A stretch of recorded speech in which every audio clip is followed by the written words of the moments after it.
Chapter 3. A Talk about the Mind. Man has but one mind, but he has many mental faculties, each faculty being capable of functioning along two different lines of mental effort. There are no distinct dividing lines separating the two several functions of a faculty, but they shade into each other as do the colours of the spectrum. An active effort of any faculty of the mind is the result of a direct impulse imparted at the time of the effort. A passive effort of any faculty of the mind is the result of either a preceding active effort of the same mind, an active effort of another along the lines of suggestion, thought vibrations from the mind of another, thought impulses from an ancestor transmitted by the law of heredity, including impulses transmitted from generation to generation, from the time of the original vibratory impulse imparted by the primal cause, which impulses gradually unfold and unsheath when the proper state of evolutionary development is reached. The active effort is new born, fresh from the mint, whilst the passive effort is of less recent creation, and, in fact, is often the result of vibratory impulses imparted in ages long past. The active effort makes its own way, brushing aside the impeding vines and kicking from its path the obstructing stones. The passive effort travels along the beaten path. A thought impulse, or motion impulse, originally caused by an active effort of faculty, may become, by continued repetition or habit, strictly automatic, the impulse given it by the repeated active effort developing a strong momentum which carries it along passive lines until stopped by another active effort or its direction changed by the same cause. On the other hand, thought impulses, or motion impulses, continued along passive lines may be terminated or corrected by an active effort. The active function creates, changes, or destroys. The passive function carries on the work given it by the active function and obeys orders and suggestion. The active function produces the thought habit or motion habit and imparts to it the vibrations which carry it along the passive lines thereafter. The active function also has the power to send forth vibrations which neutralize the momentum of the thought habit or motion habit. It also is able to launch a new thought habit or motion habit with stronger vibrations, which overcomes and absorbs the first thought or motion and substitutes the new one.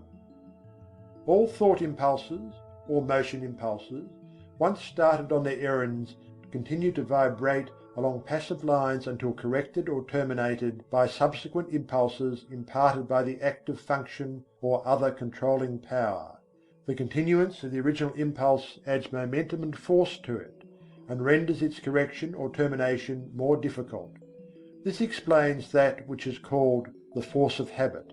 I think that this will be readily understood by those who have struggled to overcome a habit which has been easily acquired. The law applies to good habits as well as bad. The moral is obvious. Several of the faculties of the mind often combine to produce a single manifestation. A task to be performed may call for the combined exercise of several faculties, some of which may manifest by active effort, and others by passive effort. The meeting of new conditions, new problems, calls for the exercise of active effort, whilst a familiar problem or task can be easily handled by the passive effort without the assistance of his more enterprising brother. There is in nature an instinctive tendency of living organisms to perform certain actions, the tendency of an organized body to seek that which satisfies the wants of its organism. This tendency is sometimes called appetency. It is really a passive mental impulse, originating with the impetus imparted by the primal cause and transmitted along the lines of evolutionary development, gaining strength and power as it progresses.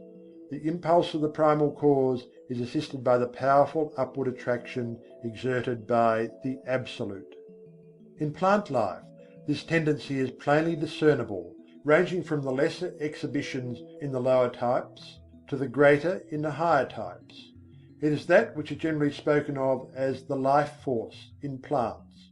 It is, however, a manifestation of rudimentary mentation, functioning along the lines of passive effort. In some of the higher forms of plant life there appears a faint colour of independent life action, a faint indication of choice or volition. Writers on plant life relate many remarkable instances of this phenomenon. It is undoubtedly an exhibition of rudimentary active mentation. In the lower animal kingdom a very high degree of passive mental effort is found, and varying in degree in the several families and species, a considerable amount of active mentation is apparent.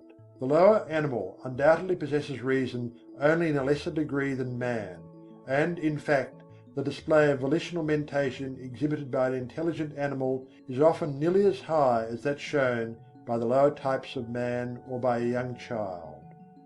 As a child, before birth, shows in its body the stages of the physical evolution of man, so does a child, before and after birth, until maturity, manifest the stages of the mental evolution of man. Man, the highest type of life yet produced, at least upon this planet, shows the highest form of passive mentation, and also a much higher development of active mentation than is seen in the lower animals. And yet the degrees of that power vary widely among the different races of men. Even among men of our race the different degrees of active mentation are plainly noticeable, these degrees not depending by any means upon the amount of culture, social position, or educational advantages possessed by the individual. Mental culture and mental development are two very different things. You have but to look around you to see the different stages of the development of active mentation in man. The reasoning of many men is scarcely more than passive mentation, exhibiting but little of the qualities of volitional thought. They prefer to let other men think for them. Active mentation tires them, and they find the instinctive, automatic, passive mental process much easier. Their minds work along the lines of least resistance. They are but little more than human sheep. Among the lower animals and the lower types of men, active mentation is largely confined to the grosser faculties, the more material plane, the higher mental faculties working along the instinctive automatic lines of the passive function. As the lower forms of life progressed in the evolutionary scale, they developed new faculties which were latent within them. These faculties always manifested in the form of rudimentary passive functioning, and afterwards worked up through higher passive forms until the active functions were brought into play.